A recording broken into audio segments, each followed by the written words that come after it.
All right, welcome into Ethan Skolnick Starting 9. We're here every Tuesday and Wednesday on the 5 Reasons YouTube channel from 9 to 9:30. Today's guest is Alex Donno, returning the favor.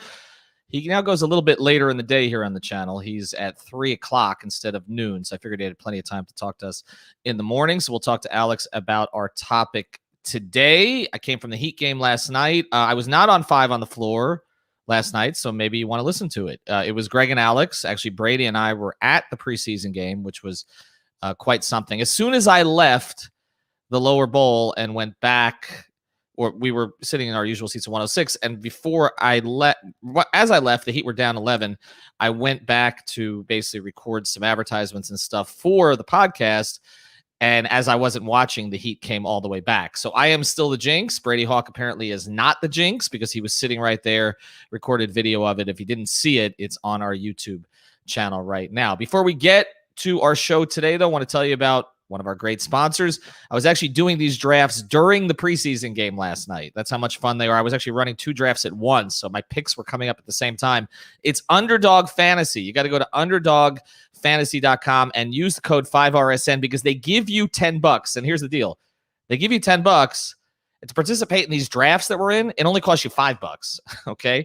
So basically, you get 2 drafts for free. So just go to underdogfantasy.com, type in 5RSN. That'll get you signed up. Then once you're signed up, look for me to share one of our 5 Reasons NBA drafts on Twitter. And once you do that, you just join. We're basically doing 10-person drafts. I think you draft 12 players. I think that's what we did last night. But 10-person drafts, and there's only 30 seconds per pick, okay? So it's not one of these drafts that's going to take you forever. Completed a draft last night in like 40 minutes. So just jump on there to Underdog Fantasy, download the app, and just put in 5RSN, and you'll get that $10, and then you can play these. They also got the best ball for NFL during the season now. They've got up downs if you want to play those, and also they have MLB going on right now too. But we're kind of pushing the NBA, so check out the NBA. You're going to hear it from our entire group on there, and I think we had like 6 of our guys playing last night, and we'll have more tonight. So just join us and try to beat 5 Reasons. All right, let's get to it today. It's a weird place to be, South Florida, for sports. It really is. And I've mentioned this before, but there really are very few markets in the country where one franchise has had to carry all the others. And I'm not going to go through all of it again, but we didn't find a bunch of them, right? Like people were mentioning New York, the Yankees have. I mean, the Yankees haven't really had that much success the past 20 years. I mean, not for them. But yeah, the Knicks have been sorry for the most part till last season. The Jets have been pretty much sorry. The Giants have 2 Super Bowls, but then they've had a lot of valleys. The Rangers are kind of up and down. I grew up an Islander fan. That was my team. They've been better of late, but they still haven't won anything since pretty much I left New York in 1985. They'd won 4 cups prior to that. So, the Yankees have been the best of a bad group, again, with the exception of a couple of Giants championships. But it's been a decade since anybody there has won anything. I mean, down here, it hasn't been a decade yet, right? I mean, the Heat won in 2013. They were in the finals in 2014 and in the finals in 2020. So they've been close a couple of other times, inside this decade. And of course, they've won 3 times now in 15 years, and they look like they're poised to do something significant again. Maybe not win a title yet, but they look pretty damn good. They are it here, really, for a long time. Now, the Panthers, I'm excited about them. I was at the Barkov press conference here. They're kind of moving a lot of their operations to East Broward, which I prefer and I think is going to be better for them long term. And they re-signed Barkov to an extension. That's their superstar. He may be the best athlete in the market. They got him at a reasonable price, 8 years, $80 million, most of it guaranteed. But I mean, he's not the kind of guy you worry about. He's got tremendous work ethic. He's loved by his teammates. He plays both ways. As we know, he just won an award for being the best defensive forward. He's a terrific player. He's not a magnetic personality, but he's likable. And I do think there's more that they can do, especially now that his English has gotten so much better over the years. There's more that they can do to promote him. So they are on an upswing. I don't think there's any question about that. But look, do I believe in it completely? No. And it doesn't have anything to do with the current group or Bill Zito or the players. It's just I'm conditioned as somebody who's followed the Panthers since that was actually the first team I covered down here. The 1996 Panther team was the first team that I was put on as beat writer. I was the number 2 beat writer at the Palm Beach Post for them, and I got to follow them all the way to the finals until Patrick Wash shut them out in Game 4 of the Stanley Cup Finals. So I got to know the players on that team. I got to see this as a hockey market, and it's been 25 years. 25 years. And they have not made a significant dent since. I mean, they've had a couple of playoff seasons. They brought in Pavel Bure. They've brought in a bunch of, famous general managers and coaches from Mike Keenan to Dale Talon, and none of it has worked. Okay. It looks like it may be working, but I'm going to put the brakes on it just so I don't get burned again. But then you look at the other 3 in town. Okay. And so I polled this. I didn't even put the Marlins on it. There's no point. I mean, really. I mean, what is this rebuild now? So they've accumulated a ton of young arms. Are they ever going to get a bat? Jazz Chisholm looks promising. He hit under 250 as a rookie. That's going to happen. Okay, but are they ever going to get a bat? Or are they ever going to get a bat they're not going to trade? I mean, I'm not saying you build around Adam Duvall, but he leads the league in RBIs, right? And he was with you. I mean, it just feels like they're Starling Marte. I mean, it feels like they're just accumulating guys that they can trade at the trade deadline for more pitching. Okay. Eventually, you're going to get a bat. So, I don't know. Maybe they're well-intentioned. They're probably going to have to get to the salary cap floor this year. Do I believe in the Marlins rebuild? No. I don't. I need to see something. You haven't seen anything. I mean, getting to the playoffs in the in the COVID shortened season. Okay. It was interesting for a little bit, but did you believe in it? No. And then there's the other 2. Let's start with the Canes. Manny Diaz has completely lost the fan base. I mean, it's obvious. I mean, it's to the point. I mean, the vitriol at this stage. I almost feel badly for him. I don't, and I was a supporter. I mean, there's a famous tweet of mine that's been, I think, sent to, Old Takes Exposed, etc., about how now that Dwayne Wade is retired, Manny Diaz is the best thing in South Florida. Which when he was building hype and momentum with recruiting and seemed to be doing the right things and embracing the culture, quote unquote, of the U and all the things that everybody wanted to do, bringing the old players back and everything else. But it's fallen flat on its face, right? I mean, everything we were complaining about Mark Richt, that he wasn't beating good teams. And all, Manny doesn't beat anybody. He doesn't beat FIU.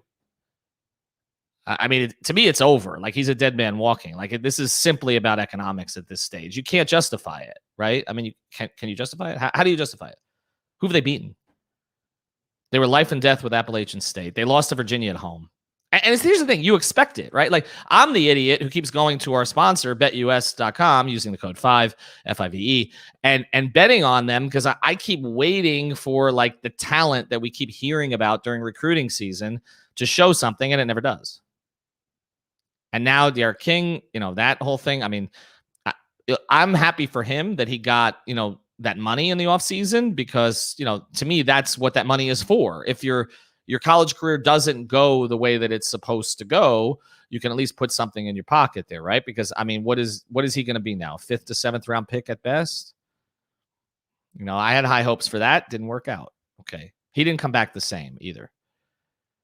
And then there's the Dolphins. And I'm trying to stay off Twitter with the Dolphins because the toxicity of Dolphins Twitter infects you at a certain point. And I just find myself tweeting negative stuff about the Dolphins all day long. And I don't want to do it anymore. There's no point. It's like this. It's a dead horse at this stage. What's done is done. It's you win the lottery, which is basically what they won with all the picks that they accumulated. To Chris Greer's credit, they accumulated a ton of draft picks. Okay. He's very good at the negotiation, although we'll see how this whole thing with Philadelphia and San Francisco works out. But typically he's very good at the negotiation with the other teams for picks. He just doesn't know what to do with them, which is weird because he came up the scouts way. So he should actually be better at that part of it. You cannot justify the 2020 draft now. You just can't. Usually you have to wait 3 years. I don't need 3 years. I always said that. You wait 3 years. If you've already moved Austin Jackson, let's not even get into the Tua Herbert thing, okay? Because I'm a Tua guy. Okay, I obviously didn't see enough of Herbert in college, and obviously I was wrong, and others were wrong. Okay, he's a superstar. There's no way to look at it any other way. I mean, we can do the Justice better Devin Booker thing from now until the end of time, but eventually you acknowledge Devin Booker is better than Justice Winslow. Okay. And there are some similarities between Tua and Justice, although Justice was put in a better position and didn't make the most of it. Tua has not been put in a good position by the franchise at any point. Any way they've handled him has not worked out. Okay. But yeah, I mean, eventually we acknowledge, yes, Devin Booker is better than Justice Winslow. I think that's pretty clear at this point. One is an Olympian. One had to sign for almost nothing with the Clippers. Okay. I mean, that's over. I have a Justice Better shirt. I don't wear it. But I'm not going to even get into the Tua Herbert thing, although ultimately that will be what gets Greer fired, because it's always the quarterback that gets you fired. But if you're Chris Greer at this stage, how do you go to Steve? I mean, if you're Steve Ross, you're like, okay, 2020 draft. Okay. Quarterback situation aside, which, like I said, is the number one thing that's going to end up getting him fired. But beyond that, okay, you drafted a corner. We just spent crazy money on one corner in free agency in Byron Jones. We eventually had to guarantee Xavier Howard, who's our best player, who plays at the other corner. We've developed some other corners. That's one place they've actually had some success, Nick Needham in particular. We've got a corner that you drafted in the first round who can't get active. And then the other one. And Dolphin fans were trying to justify this one to me. I'm sorry, you can't. I understand, correcting your mistakes is better than not. Okay, the Heat are very good at this. Okay, they make a mistake, they figure out a way to fix it. Look, they made its mistakes in 2016 and 2017. They will acknowledge it now. Maybe Pat, not so much, but everybody else in the organization. Okay, the contracts to Waiters, to James Johnson, to Whiteside, Kelly, not so much. That one was fine. Okay, but they were not good. Tyler Johnson, which was the owner, those were not good contracts. They didn't work out. But you know what? As soon as they could get rid of all of them, they did. None of them are here anymore, right? So yeah, they acknowledge mistakes and they do what they can to move on from mistakes. KZ Okpala appears to be a mistake that I believe they will move on from at some point this season. But here's the thing about the Austin Jackson thing, okay? Yes, recognizing 4 weeks late that Austin Jackson was going to get every quarterback you had killed by playing tackle is a good thing, okay? Yes. They took the fans' advice or whatever, but the fans were saying he can't play tackle 4 weeks ago. He doesn't have functional football strength to play tackle right now, okay? He doesn't. He's going to get his quarterback killed. He may turn out to be a good guard. I mean, that has happened. Eric Flowers, a player that they just decided to dump because they didn't want to, and they ended up having to pay him to get rid of him after he was competent last season, is a guy who was a failure as a tackle, as a first-round pick, okay, coming out of with the Giants, and he's turned out to be a functional guard in the NFL. That is possible. But here's the part you can't justify. If you're Chris Greer and Steve Ross. We had 3 first-round picks. We've got a quarterback that we can't seem to build around who can't stay on the field. We've got a cornerback who can't even get active when that was already our deepest position that we're spending the most money on. So what was the freaking point? Okay. And then we've got an offensive lineman who we've just bumped inside to guard because he can't play tackle. And guards are not premium positions in the NFL. I had people arguing with me about this on Twitter yesterday and saying, if he becomes a great guard, I don't care. I do care. Here's why. You don't draft a guard there. Unless he's like Hall of Fame level. It's just not a premium position. Teams don't run up the middle like they used to. Tackles, cornerbacks, quarterbacks, pass rusher, 4 premium positions. Jimmy Johnson used to talk about that when he was with the Dolphins late 90s, okay? It's only gone more that direction because the game has become more of a passing game. Quarterbacks, left tackles, pass rushers, cornerbacks, premium positions, passing game. Guard is a run game position. Dolphins don't run the ball. So, you can't just, even if Austin Jackson turns out to be okay there, no, it's not worth a first-round pick. As our guy Simon Clancy said, where are the stars? You have that many picks. Who are the stars? And then this year's draft, okay? I'm not giving up on it yet. Like I said, try to give it 3 years, all right? But this is how this could look really bad for Greer, all right? He may have taken the wrong Alabama receiver and the wrong pass rusher, literally at the same school with the other guys available. Devontae Smith is off to a faster start than Waddle. Some of it is circumstance, but Waddle's dropping the ball. They can't figure out how to use him. Okay. Jalen Phillips has flashed. He did not so great in this last game, but in the previous game, he was better. He's flashed. Greg Rousseau looks like a stud. And here's the thing. Most Dolphin fans were calling for Smith and Rousseau, not Waddle and Phillips. When you have to explain to your owner that Dolphin fans are doing a better job of identifying talent than you are, you're in trouble. We're going to get into this and more with Alex Donno here. Before we do, I want to tell you about another great sponsor, the 5 Reasons Sports Network. We don't know if we can fix the Dolphins or the Canes. We do know that we can fix your wheels. Go to youbreakwheelfix.com. That's youbreakwheelfix.com. It's right there in North Miami, in the Miami Shores area. This is where you go not only to fix your wheels, but also to refinish them. You want to go get those cool colors. There you go. They do it right in front of you. It's really awesome. They can use the Vice colors there if you want to use the heat. If you insist on using Canes colors, they can do the orange and the green. Mark down there is a big Canes fan. I feel sorry for him. He's a big sports fan in all ways, though. And also you can get the Dolphin colors, the aqua and orange as well. So they do all kinds of things with your wheels there. They do the really, really, really, really fancy cars. So if you got one of those, they could do that. If you're just happy with your Corolla, they can do that too. They'll do just about anything there at YouBreak Wheel Fix. That's youbreakwheelfix.com. All right. Let's get to Alex Donno.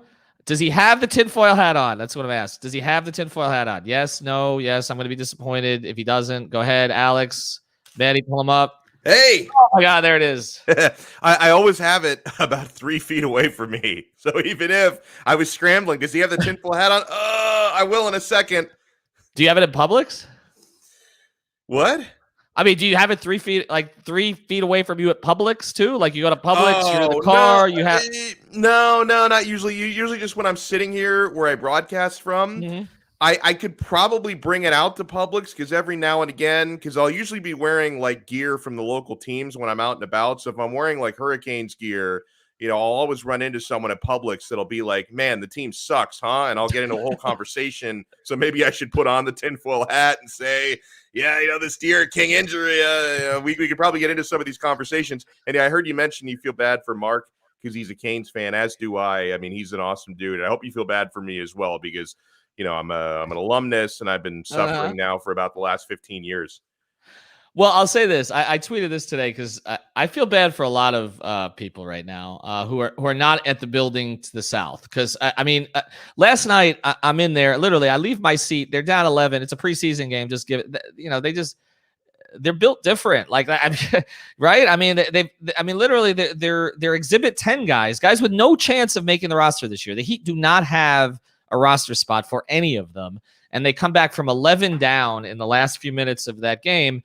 And the fans are into it. And it's just like, why can't all of South Florida sports be like this? Right. And I know people are always like, oh, he's a Heat homer. It's not that I'm a Heat homer. I am a homer of competence. Mm-hmm. I like competence. Okay. It's otherwise your job when you're covering these teams sucks. And Barry's tweet today, and I feel bad for Barry because is he the last person left at the Herald? Is he the one who's going to turn out the lights? He's covering 12 different things here. If Dolphin fans are fed up with all the personnel mistakes and head-scratching decisions, you should hear our discussions in the media room with me, Omar, Kelly, Shad, Joe, and the rest of us. We all want to cover a winner as much as you want one. More readers, more interest with a winner. I had lunch with Omar and Joe at the Dolphins game last week. I just feel so sorry for them. Like, I mean, I escaped, okay? I covered the Dolphins 97, 98, 99, some of the Jimmy years, the Wannstedt years, I was there the whole time. Okay. I was a columnist at the Sentinel from 2002 to 2010. I never saw a playoff win. Okay. And finally LeBron comes and I'm sitting with George Sedano at the welcome party. And I turn to George and I go, yeah, I'm effing covering this. I'm sorry. Like I'm done with the Dolphins. And literally I went back to the Palm Beach Post a week later so that they could hire me to cover the Big Three full time. Cause I'm like, I'm sorry. It has nothing to do with the newspaper. I'm covering this. Smart decision on your part to be a part of that. I don't want to cover that anymore. Yeah. Okay. And literally I missed nothing. Like I disappeared from the Dolphins for years and I've missed nothing. It's the same damn thing. So I pulled this, Donno. Okay. And I didn't even include the Marlins because I mean, why would you, right? Yeah. So I'm looking. So the other 4 teams, and Twitter only gives you 4 options. We're 5 reasons. I will petition for a 5th, but they only give us 4. Okay. And I put this, I mean, I gave a handicap to the weaker franchises in town. Okay. So this was the poll. What happens first? Heat win title. Highest thing that you could possibly accomplish, right? Heat win title. Panthers, because they've earned a little bit more of our trust, okay, even though they still haven't won a playoff series in years, right? Yeah. Panthers reach finals, okay? So not quite the same level as the Heat. I probably should have said win maybe a second-round series, but reach finals. Okay. Hurricanes in the, this kind of made me laugh. Hurricanes in the college football playoff, okay, which means they need to be one of the final 4, right? And then Dolphins win playoff game. That's it, okay? Nothing, not win title, not get to the Super Bowl, not be one of the final 4, get to the conference championship game, which they haven't done since '93. Just win a damn, just one playoff game. Like literally, it's not that hard, okay? You win one playoff game, you're in the top 40% of the league. Okay. 1. Okay. That's it. What do you think polled first? The one that I voted for, the Heat. And I had to think about it, Ethan, but I didn't have to think about it in terms of the football teams. My debate was honestly between the Panthers getting to the finals and the Heat winning a title. Right. But I had to, at the end of the day, I had to give the edge to the Heat. Not only do I really like, the roster that they've constructed, and I think that this team is going to be awesome, and Kyle Lowry just opens up another dimension for this team on both sides of the ball because he's a great defender, and he's also a spark plug on the offensive end. The way that he can just control that speed and control that chaos is ridiculous. So, yeah, I love the team that they're putting together.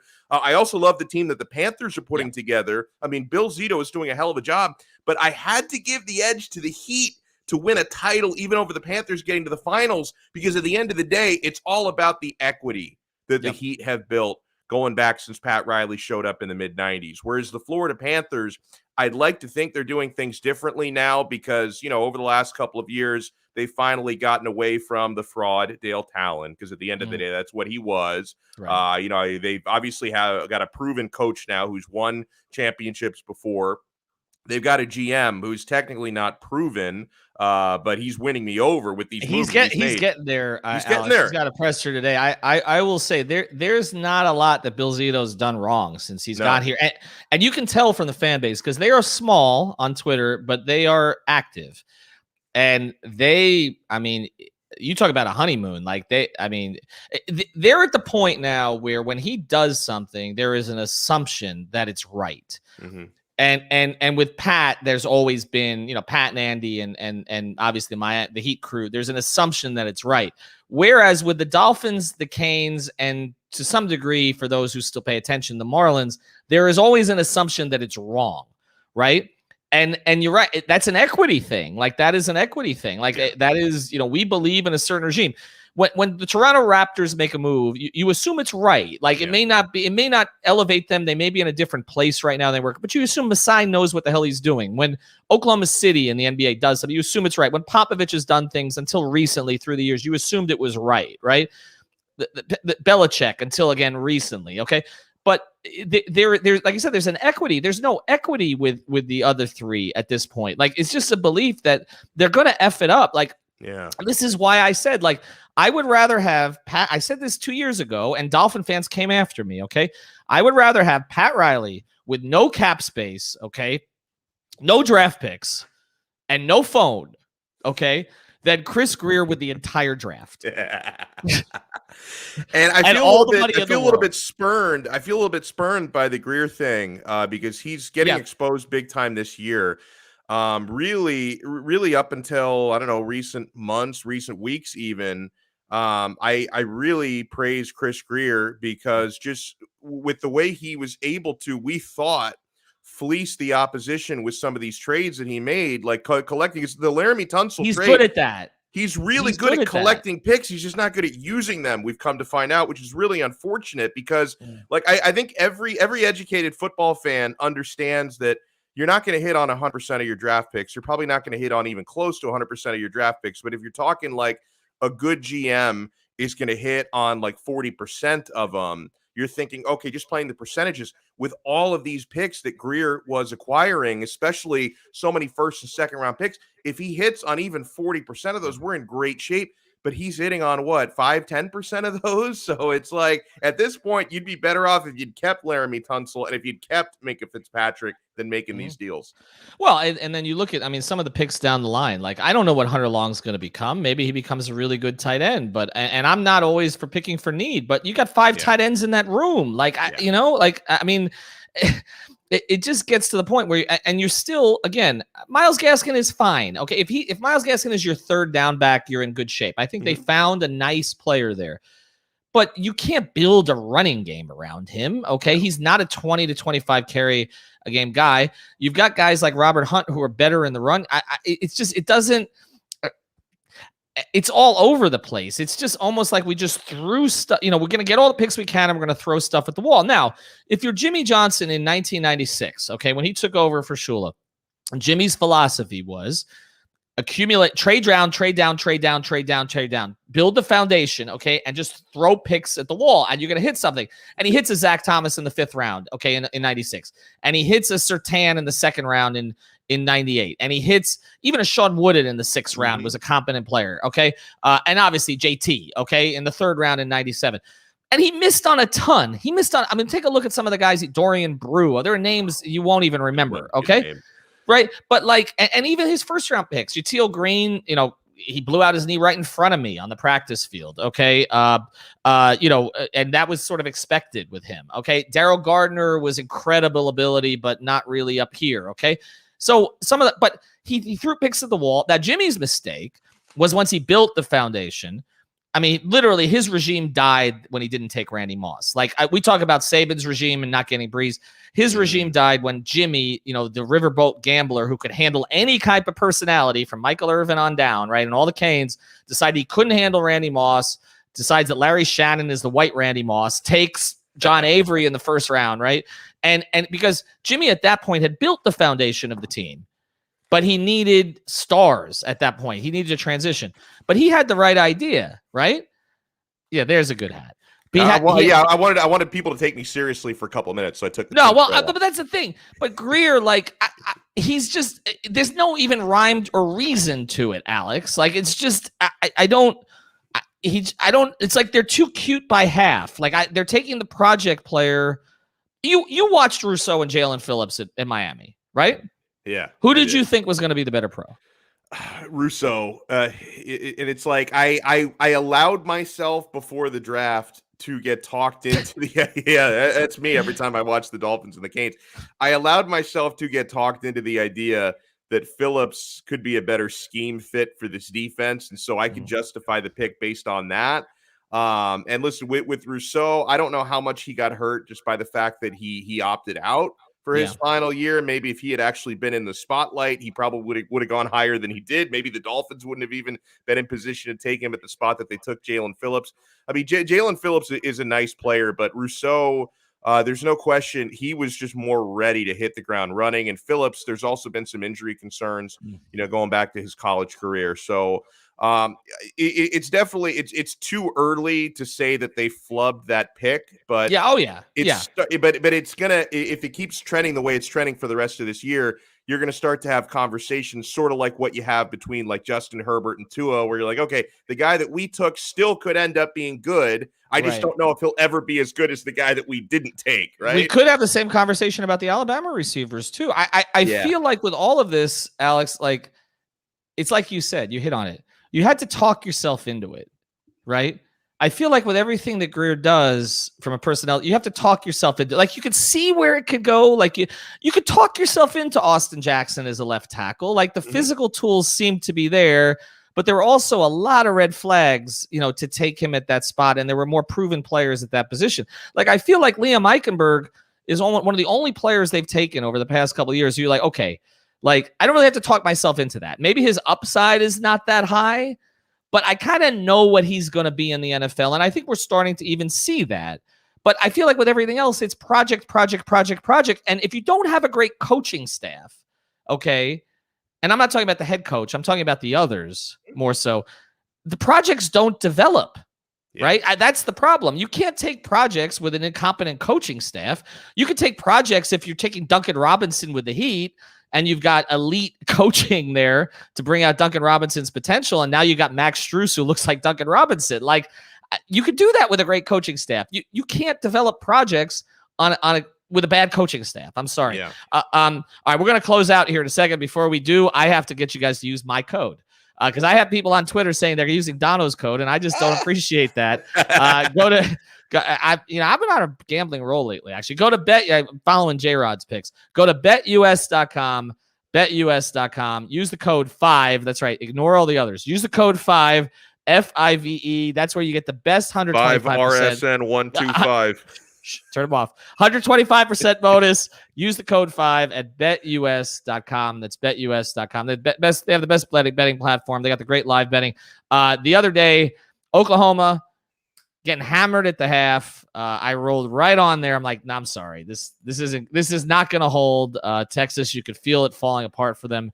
And I made a boatload of money, by flipping and playing the live betting at halftime on Oklahoma. So make sure you check that out. Did not make a boatload of money by betting the live betting on Alabama when they were down. I will say that. So F.U. Saban for the 3,000th time. I didn't do a live bet on that one, but I did bet Bama pregame to cover, so I also felt pain on that one. Yeah, I mean, I'm like, Nick's not going to lose. He doesn't lose to his assistants. He's 24-0, and he lost. And every time I've ever wanted Nick to win, he's lost. And every time I've ever wanted Nick to lose, he's won. But at least, getting MF'd by him, was about the similar experience. Getting MF'd by him in a bar is about the similar experience to watching him lose me money. All right, but let's get to finalize this thing here.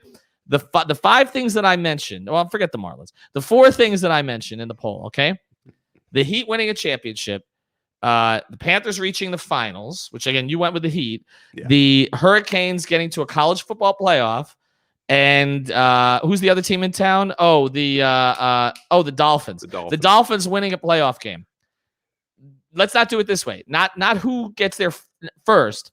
Do any of those things happen over those teams' next 2 seasons? So wipe out the Dolphins and Kane season. Let's say 2 after this one, but then the Heat season, that's the Heat 2 seasons that are to come, Panthers 2 seasons to come. Do any of those 4 things happen?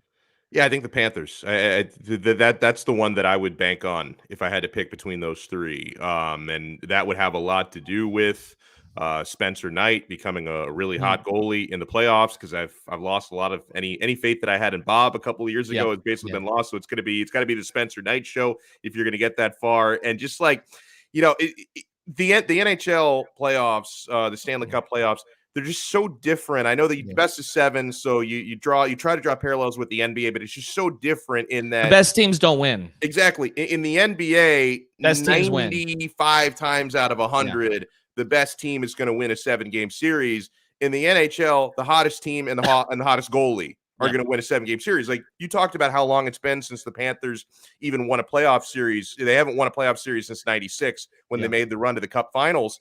And but even since then, like a couple of the playoff series they've lost, Trocheck was tripped. Exactly, and I was going to go with that series specifically against the Islanders because the Panthers really had the better team there. Yeah.